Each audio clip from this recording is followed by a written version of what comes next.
That's Marty Friedman.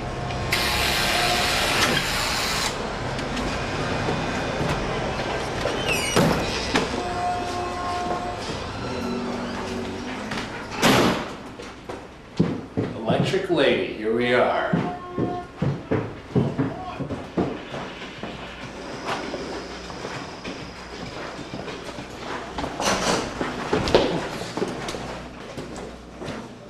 Hey, Marty. How's it going? What's happening, Mitch? Good to see you. Good to see you too. What's up?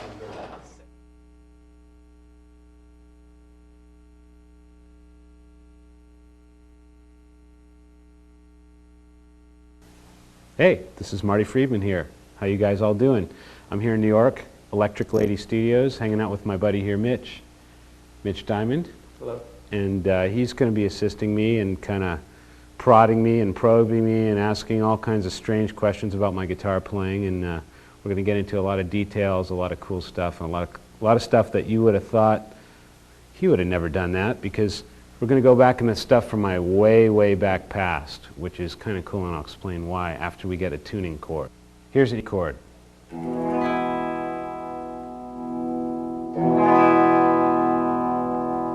That's E, just handle it. Anytime we jam, that's a tuning reference. These examples that I'm going to use from past recordings and stuff may not exactly be in that E tuning, so you'll just have to take care of it yourself.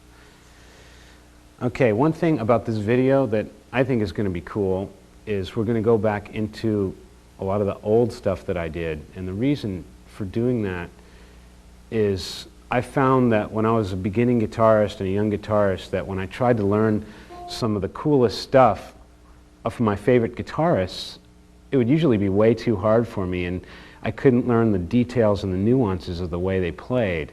So what I wound up doing was going back to the earliest recording I could find of that guitarist and try to learn that first, you know, because that's usually when he's least evolved.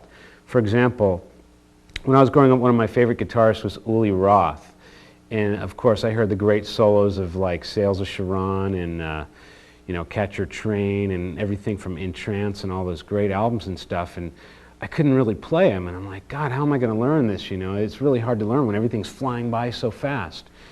So I found the first album that he released with the Scorpions, which was Fly to the Rainbow, and I found that his playing was still kind of in a young, building up stage, and it wasn't really that difficult, and I found that I could figure it out, and that really led me to learning his nuances and his important playing habits, and it made it easier for me to learn the more difficult stuff, the stuff that I thought was really cool.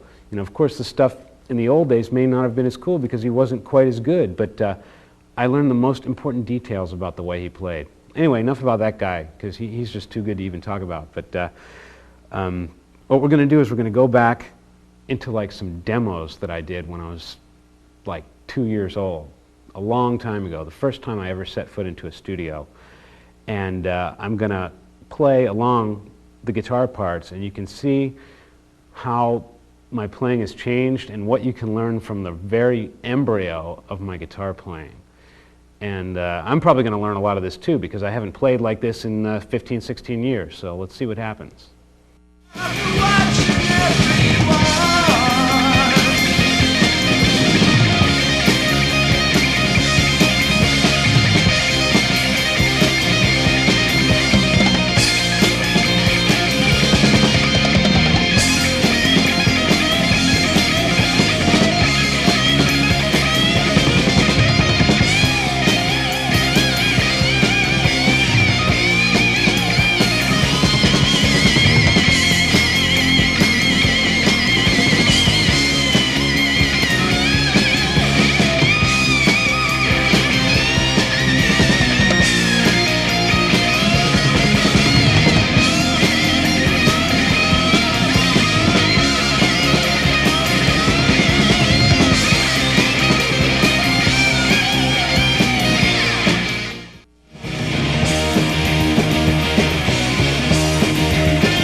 That ending part is the part where you're supposed to like hold the note out and like go like this and be really cool.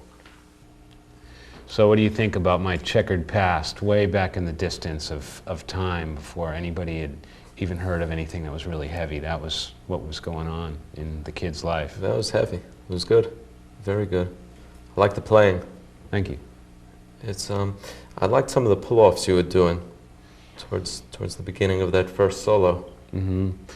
At the time, I was really influenced by Kiss, you know, like you are as well. And I find that it was easy to get gratification learning songs that I could play like in a couple months, you know, as opposed to learning these big, huge projects, you know, like learning Beethoven's Fifth or something. Right. You know, I found gratification by learning the Kiss songs and the Ramones songs, you know, and so my lead playing had evolved to like an Ace Frehley influenced kind of state, but I was still trying to emote the same things that I'm trying to emote now. I think, you know, the pull-offs, I think you're talking about something where I was going that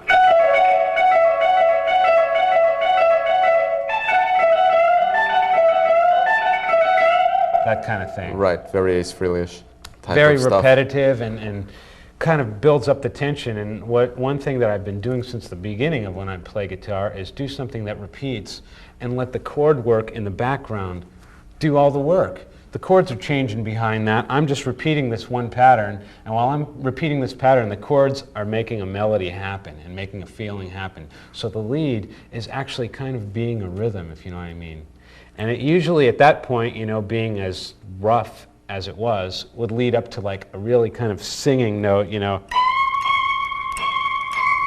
kind of crying, you know, and even to this day, I mean, a big part of my playing is making the notes cry. Mm-hmm. And it dates back even that far back, you know. I always try to get a real sad singing, just make you want to just throw up how sad it is, you know, and just crying notes, you know, and I think it's not very hard to do. I'd only been playing maybe 2 years at the time of this tape, and it's something I still strive to do today. And sometimes I listen back to that tape and I'm like, God, why can't I play like that anymore, you know? I got directly to the point, you know, without a lot of crap in between, you know, and now I've got so much knowledge, not that I know a lot, but I've learned so much in the last 17 years, hopefully. Sometimes that gets in the way of the basic raw point that I want to get across. So it's a very hard thing to do, to find that innocence again, you know. So that's what's good about learning this old stuff. Were there any episodes from that first band that you could remember? Just that we were like really a band, you know. At that time, it was called Deuce, and inspired by the Kiss song, and we were like a local band that was popular in a small town around Washington, and we had all the things that people growing up have like as rock stars, you know. We had all the adulation of the local neighborhood fans and stuff, and all the drug lifestyle, you know, that happens to usually bands like Deep Purple and these famous bands. You got everybody giving you drugs and stuff, and we were just like, wow, this is great. We love this life, you know. It's just your basic rock and roll life, and I'm actually glad I got it out of my system when I was 17 or 16, you know, or 17 or something like that, and I really straightened up my act after that band, you know. But that band, I have a lot of great fun memories with that, and so I listen back to it. The music has a lot of validity to me because I still meant the music the same way as I do now. It wasn't like I was trying to make music. That was the music I was making, you know, as opposed to like a first demo where you're just trying to learn how to play.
bet back then you never thought you'd be in one of the biggest heavy metal bands of all time.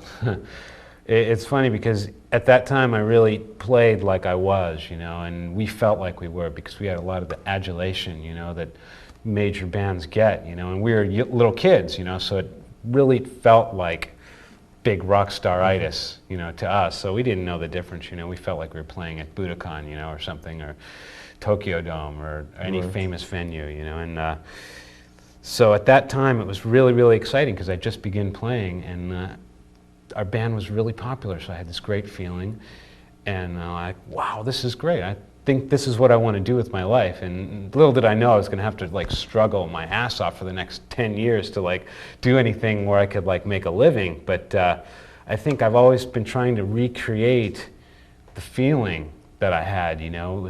We felt like we were the hottest band in town. Probably because we were. I mean, we were like the heaviest band in town, that's for sure. And so being in Megadeth, I see a lot of parallels to that, you know, and it's great because when we play in Megadeth, it's like we're the stuff. I mean, there's no question when we go out and play, even on a bad night, it's just going to kick everybody's ass. And we have those very rarely, so we have this really kind of pride about playing. And I think I'm glad I had a lot of good experiences at the beginning, but I also had to work really hard and get very little recognition in the years in between.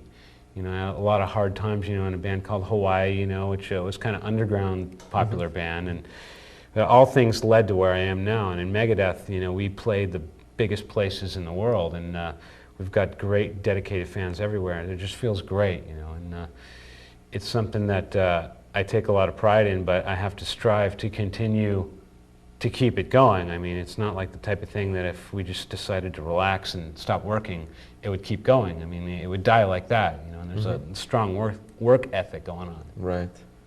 So how hard is it to deal with the pressure of you're in the spotlight all the time? It's about finding peace in other times, you know, because sometimes life is so hectic and you just got to get into it, dive into work and just do it and enjoy it, you know. And the time that you have off, you have to hold really sacred and really let your batteries recharge, you know. And I like playing music, so I don't look at it as pressure. You know, I look at it as this is what I want to do, you know. Pressure is meeting a deadline for something. Pressure is some jobs where you don't have the gratification, you know. And sometimes pressure is rising to the occasion, like we just played these festivals over in Germany, and the tone was really, really bad for my guitar, and I didn't know why. And my guitar tech told me after the show that my rig was broken. It was dropped from one of the trucks. But he knew that if he told me that before the show, I would like go out of my mind and just freak out. But I was just thinking, God, my tone's a little peculiar. It's just not that great tonight, you know. So I was just trying to play my best, and just little things like that, you know. You just got to adapt and improvise, you know, and go with every situation. And sometimes it's not always great, but you know, even though the tone was bad and it was a hard time, there were still thousands of people listening and enjoying what I was doing. So I have to be thankful for that, and I just keep that in mind. Do you feed off the crowd? Absolutely, absolutely. Sometimes it's very strange, you know, we play places like Europe and people are out of their minds in the audience. They're just screaming all the time, and you just get used to that. And what's funny is we went to Europe and then we toured Japan after that, and in Japan it's totally different. They actually listen to the music you're playing, so it's dead silent during the song. So you can mistake that for the crowd not liking what you're doing, and you think, God, are we sucking that bad? Do they hate us? And it took a couple days in Japan to get used to that, you know, and then I realized that in Japan they're actually listening more than the rest of the world, you know. A lot of places people are just beating the hell out of each other, you know, and having a good time, which is cool. But in Japan, they're like listening to all the details of how you're playing, and they cheer at the end of the solo, which means they listen to the solo, and I get joy from that, you know, because I feel that they care what's going on, you know, and when any audience does that, and it's just the kind of thing where you feed off the audience, even whether or not they're getting into it or not. You just know the fact that they came there, you have to play for them because they paid to see you. So you can't say, well, this is a dead crowd, so I'm going to just play like crap, you know. That attitude happens. You feel like doing that because, God, these guys are just mellow, they're not getting into it. But you got to really remember that you're there to entertain them. And no matter what they do, even if they just lie asleep, they paid their money, and you got to just kick ass and do your best. And sometimes you just got to do what you don't feel like doing.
Could you describe what heavy metal is to you? Heavy metal to me is everything your parents are supposed to hate. It's something that is kind of a rebellion, kind of the type of thing where you go into your bedroom and just crank, and you just piss off your neighbors, and abrasive, offensive, and all that stuff. And when it's not that, you're doing it wrong.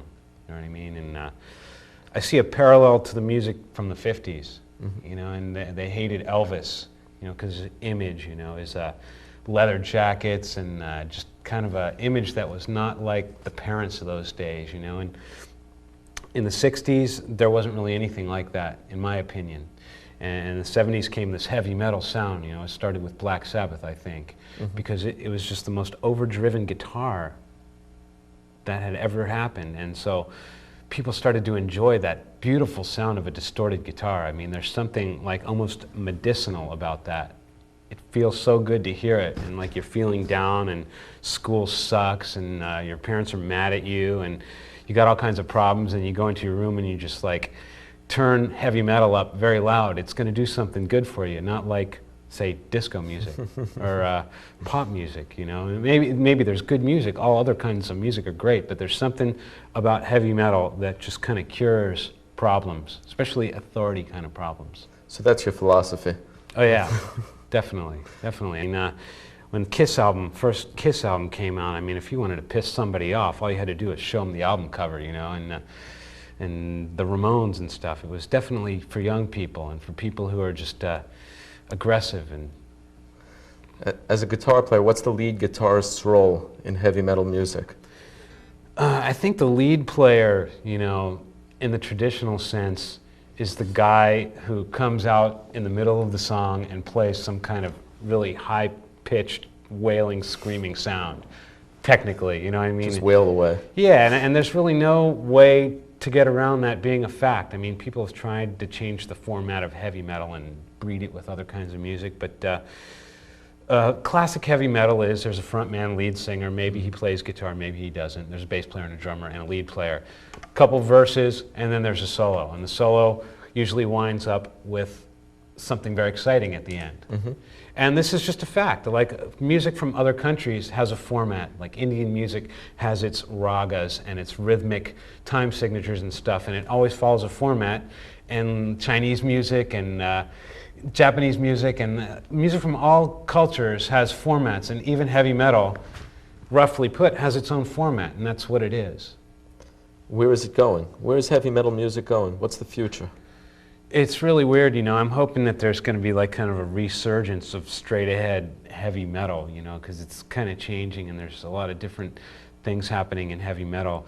But it's like music goes in cycles, you know. There was the 50s, which I consider to be heavy metal for those days. And then there was the 60s where all these hippies talking about peace and love and stuff like that. And then came the 70s where people are saying, screw all that stuff, let's play something aggressive and powerful. And like punk rock happened, and then that happened even in the 80s, and then the late 80s and 90s started this kind of alternative music, which makes me feel like the 60s. You know, it's people like who don't bathe and like have real stringy hair and just play really weak guitar. You know, on a technical level. Not to say that there's not good songs in all forms of music, but technically the guitar level is not something that's going to make you want to get up and say, "Wow, let's start a band." You know, in my opinion. So hopefully, this 90s cycle that we're in right now is kind of a repeat of the Woodstock age, and hopefully that's going to like die out, and heavy metal is going to be like the battle of techno music to what disco was in the 70s. It was like all the heavy metal guys hated disco, and now this techno music is out now. It's really popular, so that's like a great target for all the would-be heavy metal dudes around the world, and that's the way I feel about it. So I'm hoping that it's coming around, and I'm starting to see signs of it, you know, with this punk rock thing starting to happen again. I mean, of course, it's not the great Ramones or the Pistols or anything like that, but it's a step in the right direction, in my opinion. Yeah, it seems like every generation's trying to outdo the previous. Yeah, yeah. And then it goes backwards, you know, and then you got the hippies coming back, and then, well, we'll see what happens in the next couple of years, you know. And a good thing about being in Megadeth is we're not following any trends, you know. We just do what we did from day one, and that's one of the main things I really like about the band.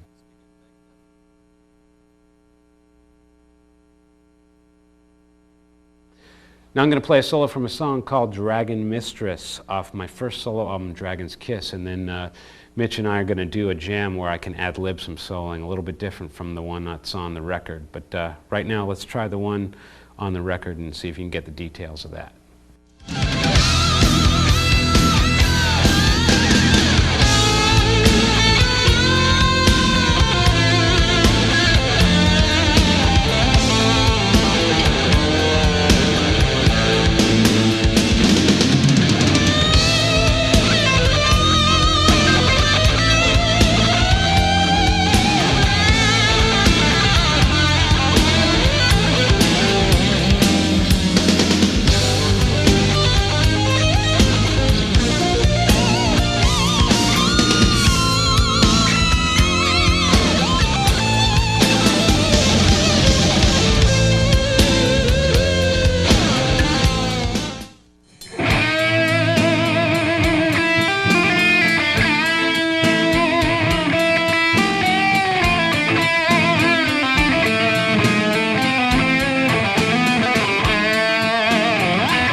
I think I'm going to use this guitar for most of my clean stuff, you think? Yeah, I think it sounds great.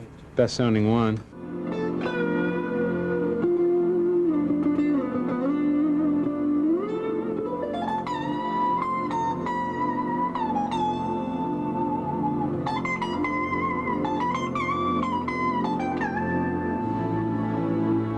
All right. That's it. First take. You saw it right here. Fuck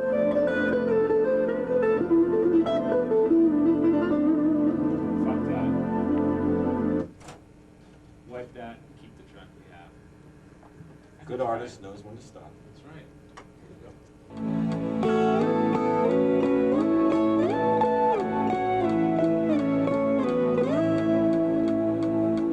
I didn't start off nicely. Flam too much. That's almost like Hawaii. Yeah, yeah. Somewhere between Hawaii and Japan, somewhere out in the middle there. Nice talking Here we to go you. again.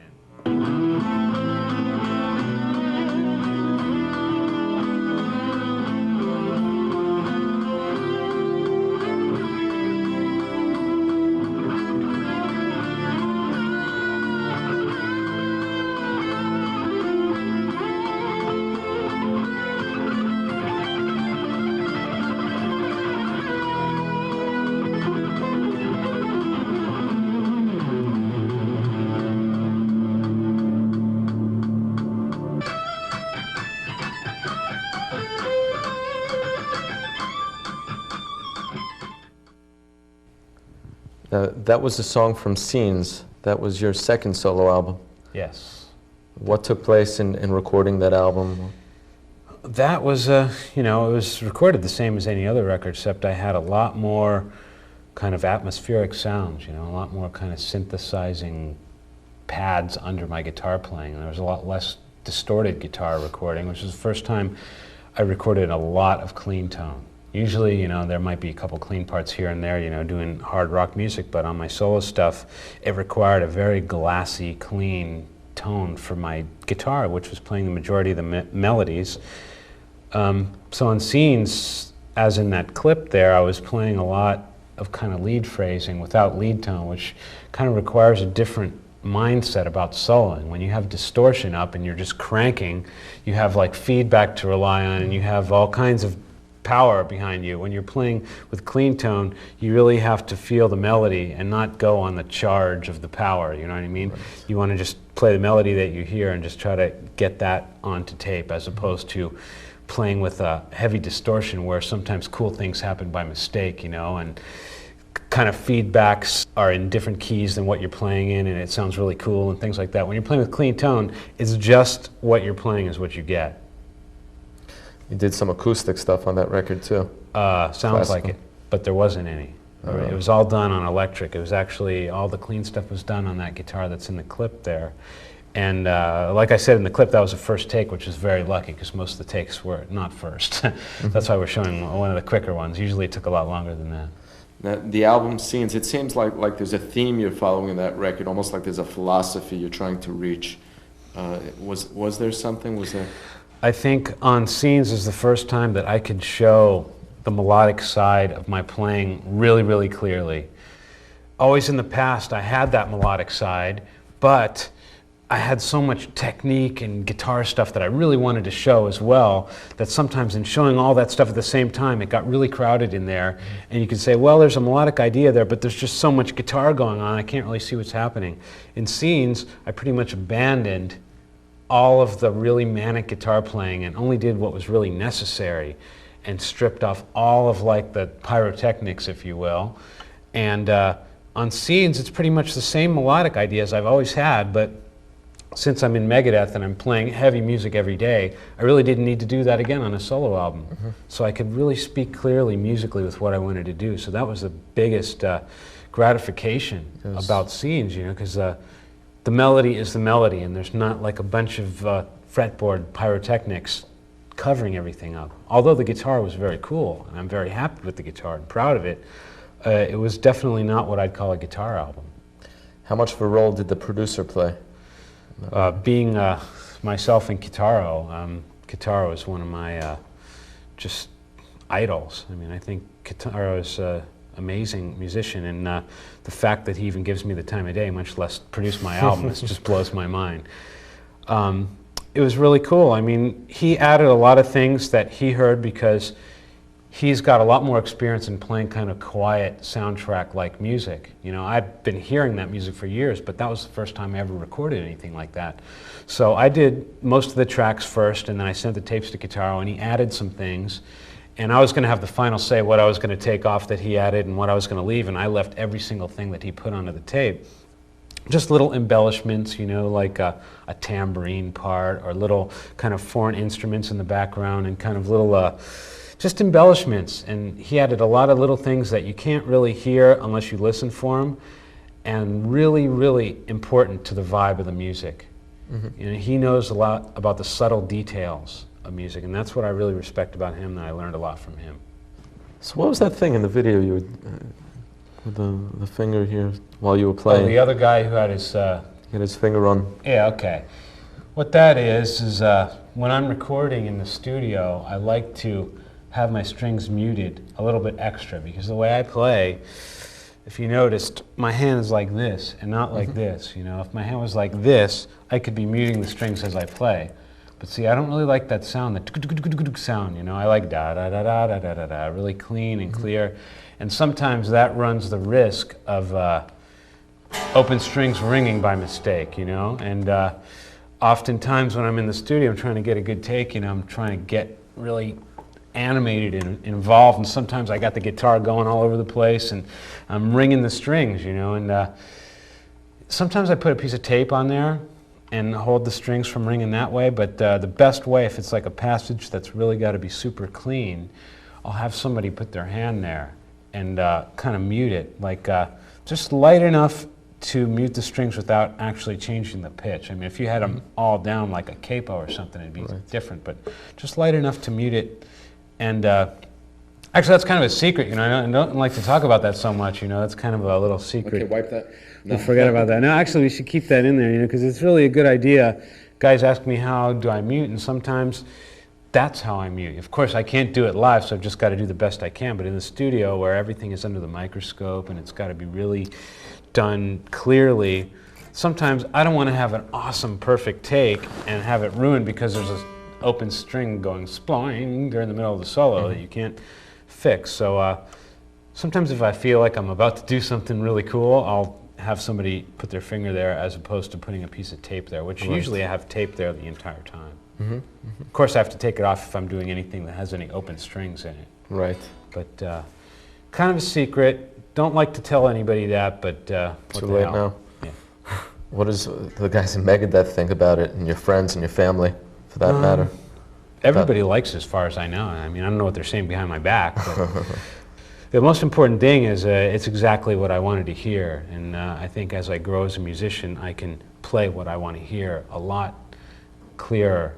You know, and I think people try to play music, and then when it comes out, they're not happy with it. Why is that? That's the great musical mystery of life. I mean, shouldn't it be every time you play, it's exactly what you intend to do? And as you grow up, you figure out that it takes years to be able to do that, to get back what you're hearing up here in your head. It takes a long time, you know, and I got lucky on that. Scenes is very close to what I'm hearing in my head.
Growing up, we've had similar influences. How have they affected you? Good role models to start off with. Anybody who's successful playing music is a role model just by doing that. You know, it's so hard to make a living playing music, much less playing the music that you really like to play. So you have to look at people who are doing that and see what kind of similarities you have and what kind of chance you have to do that. And either way, you have to learn from those people. And when I started off, my influences were kind of a high level, you know, like Ulrich Roth and Frank Marino and those kind of guys. And I tried to play their stuff, and I'm like, wow, I'm never going to be able to play this. I got really discouraged, so I had to like look at guitarists and music that I was going to be able to play, or else I was going to wind up giving up because guitar seemed impossible, you know. And luckily, I heard the Ramones, which was my favorite group at the time, and still now. I love this group, and it was so easy to figure out their music, and I got so much gratification from being able to play it. And then I moved into learning some Kiss stuff, you know, and the Ace Frehley's guitar stuff is very clear and classic melodies, you know. If a melody is like really clear and easy to understand, that's the easier it is to learn it at whatever level it is played at, now, however good you are, however well practiced you are. So his stuff was really classic and very memorable, so I learned a lot of Ace Frehley solos, and I was like an Ace Frehley clone. When I first started off, I had to learn every single thing he did. So, and then after, you know, a couple of years, I started to piece together the better, more, not, I don't want to say better, but more technical guitarists, you know, like Ulrich Roth. And like I was saying before, I went back to his simplest stuff on the Fly of the Rainbow album and learned his little nuances. And then when I got a little bit better, I moved into his more difficult stuff as far as learning his solos. But I found that over the years, not too many guitarists have influenced me, but I find that I like the guys who do really clever stuff. Not the guys who are doing a lot of pyrotechnics and crazy guitar all over the place, but two guys who come to mind are Neil Giraldo from Pat Benatar's band and Elliot Easton from the Cars. I mean, you could never accuse those guys of overplaying, and every single thing they do is cool. Great melodies. Great melodies.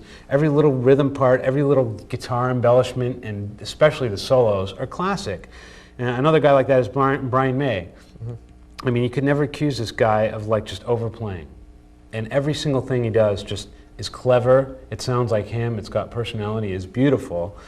And I really like guys like that. And the guys that sometimes don't get the spotlight like the Steve Vais and the Joe Satrianis. Of course, I can respect those guys as players and great musicians. But for me, I tend to go for the more clever, kind of unique sound of players like I just mentioned. And even guys who you can't really even hear their guitar playing very much, like the guitarist in Bryan Adams' band. He plays what's right every time. He plays the right notes. Whatever they are, he's playing them.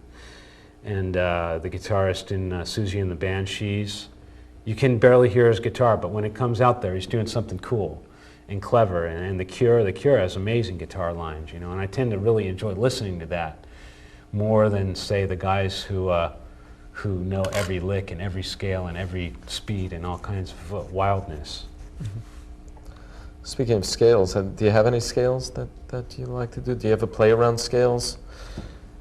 From this one song on my introduction album called Mama, the end of it has a scale type of thing. I usually don't play in scales, so to speak, modes and scales, because then I'd be thinking way too much while I was playing, because I don't know the names of anything. You know, I know the names of the notes and that's it, but scales and modes, it just confuse me, and I don't want to get confused. I want to try to play from my heart and just try to play this is low notes and this is high notes. You know, I try to break it down to that, but of course you have to learn a lot of scales and a lot of patterns and stuff to learn, to feel that way.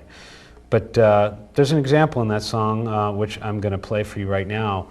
I'm going to play along with the CD on that, and this is kind of a scale. I think it's a minor scale that lacks the 4th and the 7th.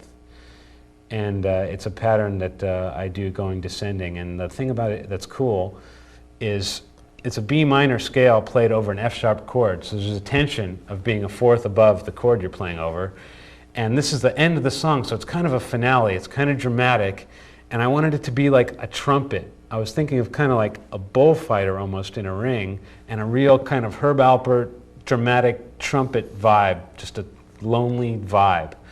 And I tried to do that with my note selection, and here's a good example of a scale descending that I would play.